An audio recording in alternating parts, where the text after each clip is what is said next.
When Brianna loses her virginity, I really wanted to get in a moment whereby it's a little bit painful for her, and instead of making it look like, you know, everything's going to be breezy your first time.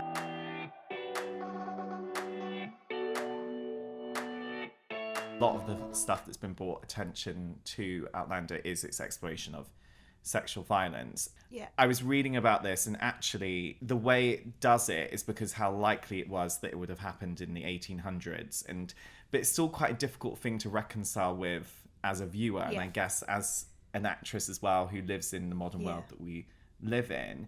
How have you reconciled with that and the kind of debates that happen around it too? It was actually something that we talked about a lot. I feel like we even shot Brianna's rape scene with Stephen Bonnet. We filmed the whole thing. And then the writers decided that there had been too much sexual abuse in the show, that it was too triggering for viewers. So they pulled that. One way that I fought for it being justified, being shown, was to show it all differently. So in terms of showing that it happens in different ways and that victim response is different and that PTSD is handled differently. So for example, with my character, I did a lot of research and found something called tonic immobility, which I didn't really know about before. And it's a response that a fair few victims have. So when that happens, it just completely blacks out your body, so you don't feel anything. So when we shot it, I kind of had Brianna's head low to the side and just kind of tears streaming, but she's not feeling anything and she's just completely not in the room. And it's only when it's over that you see her shake and she's starting to feel her senses are kicking in again and she's starting to actually process what just happened. And so for me, it was just really important to ensure that each time there is a scene like that, we use it in a way to actually educate instead of it just being there to be there. And not only just to educate that there's different ways that people experience abuse, but also to show the people who have experienced it in those different ways that it's not abnormal or that they're not alone. And actually then it's doing something hopefully good and hopefully helpful as opposed to just being in there to be in there. But we just wanted to make sure that people could see the different avenues, and even then people who haven't been through it to be able to understand what people are going through, I do think is important. And that's something we touch on in season 6 when I think it's the first episode when Brianna says to Claire, you know, I used to tell people I was fine too. And I wasn't. Just to show people that you don't have to force people to speak and it's okay to not want to talk about it. And that's such a powerful message for anything that anyone goes through at any given time. It's like you can be there for people. It doesn't necessarily always have to be through conversation.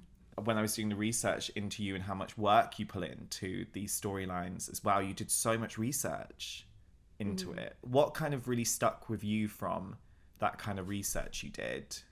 I really just wanted to do justice to people who'd been through it, and I wanted to understand, you know, when it's horrible for me to admit now, but when I was younger I'd kind of just say, well, I'd fight back, I'd do anything, like I'd you know, it wouldn't happen to me kind of thing, which is such an awful and arrogant thing to say. But then that's why I wanted to start researching. The one that really stuck out for me was this woman who she couldn't remember what had happened to her. She woke up in the hospital and she then actually saw the newspaper the next day and her name was in the newspaper, and that's how she found out that she'd been raped, and her family had been looking for her. And she described it as, she said that she was in the shower and she just wanted to unzip her skin from her body. And that was just what I had in my mind the whole time, because it really just knocked me. It was just really awful. And I hope that woman, if ever she hears it, doesn't mind me sharing that. But so it was something that I just really wanted to make sure we handled well. And even when we had the sex scene in season 4, the first sex scene, you know, Brianna was losing her virginity.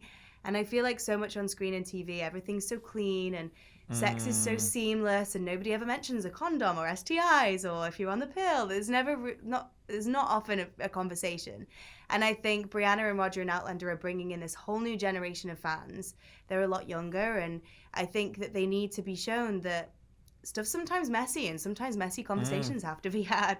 And so when Brianna loses her virginity, I really wanted to get in a moment whereby it's a little bit painful for her, and to show also men how caring Roger is with that, and just check in with her and check she's okay. Instead of making it look like, you know, everything's going to be breezy your first time. I just think sometimes showing real stuff on TV in the most in a delicate but truthful way, I think is just really, really important for young people now.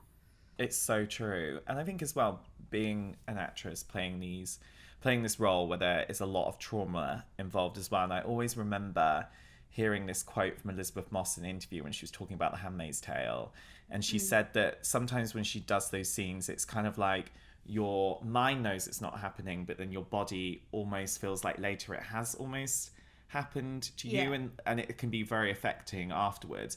How have you managed the kind of difficulty and your own mental reaction to having to delve into that subject matter as well? Yeah, it's funny she said that, because I would get quite defensive for a while after.